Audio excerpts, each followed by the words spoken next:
തമിഴ് പാട്ടുകൾ ഏതാണ് ജോസേട്ടൻ വായിച്ചത്? റീസെന്റ് ആയിട്ട് വായിച്ചത് തങ്കലാൻ എന്ന് പറഞ്ഞത് മിനുക്കി മിനുക്കി. അത് ശരി. ആ അത് ഇപ്പൊ റീസെന്റ് ഇറങ്ങിയിരിക്കുന്നത് ഭയങ്കര ഹിറ്റാണ്. ഏത് എങ്ങനത്തെ മെലഡി ആണോ അതോ ഒരു നടൻ സംഭവമാണത്. ആ സിനിമ കാണുമ്പോൾ മനസ്സിലാവും. അത് ശരി. നാടൻ സംഭവം. തമിഴ് ഒരുപാട് വായിച്ചിട്ടുണ്ട്. ഒരുപാട് പേരുടെ പാട്ട്. തമിഴ് മാത്രമാണോ അതോ ഇനി ഞാൻ വായിക്കാത്ത ലാംഗ്വേജ് വളരെ കുറവാണ്. അത് ശരി. ഏതൊക്കെയാണ് പടം എന്ന് ചോദിച്ചു കഴിഞ്ഞാൽ പാട്ട് കേൾക്കുമ്പോൾ അറിയാം.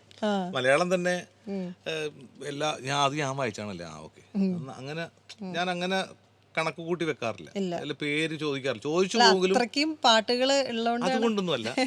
അതിലൊന്നും ക്രേസ് ഇല്ലാത്തതുകൊണ്ടാണ്. കാരണം അത് എന്റെ തെറ്റാണ്. ഇപ്പം മറവി ഭയങ്കരമായിട്ടുണ്ട്. മ്യൂസിക്കിലല്ല, അല്ലാത്തുള്ള കാര്യങ്ങൾ പറയുമ്പോൾ ചിലപ്പോൾ മറന്നു പോകും.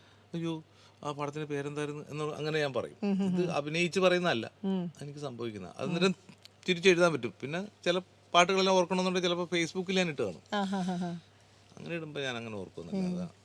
പേരുകൾ അങ്ങനെ ഓർത്ത് വെക്കത്തില്ല. പിന്നെ ഇറങ്ങാൻ നേരത്ത് ഞാൻ കേട്ടാ മനസ്സിലാവും.